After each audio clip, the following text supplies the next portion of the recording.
بسم اللہ الرحمن الرحیم۔ آپ جتنے بھی اچھے بن جائیں، کسی نہ کسی انسان کے نزدیک آپ انتہائی برے انسان ہیں۔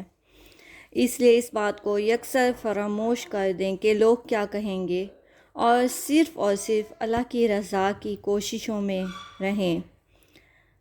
آج ہم آپ کو بتائیں گے 9ویں روزے کے وظائف۔ 9ویں روزے کو نماز تہجد کے بعد ایک تسبیح سبحان اللہ و بحمدہ، سبحان اللہ العظیم و بحمدہ، استغفر اللہ، یہ پڑھیں گے۔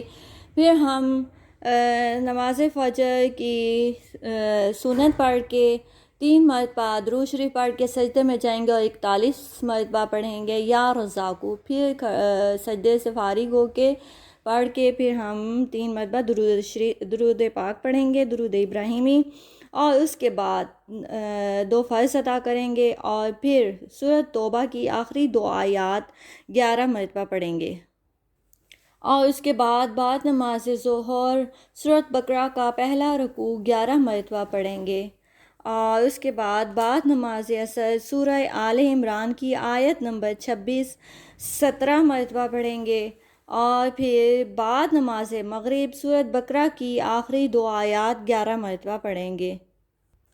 پھر بعد نماز عشاء ہم صلاۃ الحاجت، قضائے حاجت، وہ پڑھیں گے۔ وہ 4 رکعت ہیں، اس کا لنک آپ کو اس ڈسکرپشن میں مل جائے گا۔ اس نماز کا فائدہ یہ ہے کہ یہ جب آپ نماز پڑھیں گے اور جب سچے دل سے بالکل اللہ تعالیٰ کی طرف رجوع کر کے اللہ تعالیٰ سے جو دعا مانگیں گے انشاءاللہ پوری ہوگی۔ اللہ پاک ہم سب کی مشکلات آسان فرمائے، ہم سب کے گھروں میں کھلا وسیع حلال رزق عطا فرمائے، اور ہم سب کو ڈھیروں خوشیاں عطا فرمائے۔ آمین۔ جزاک اللہ۔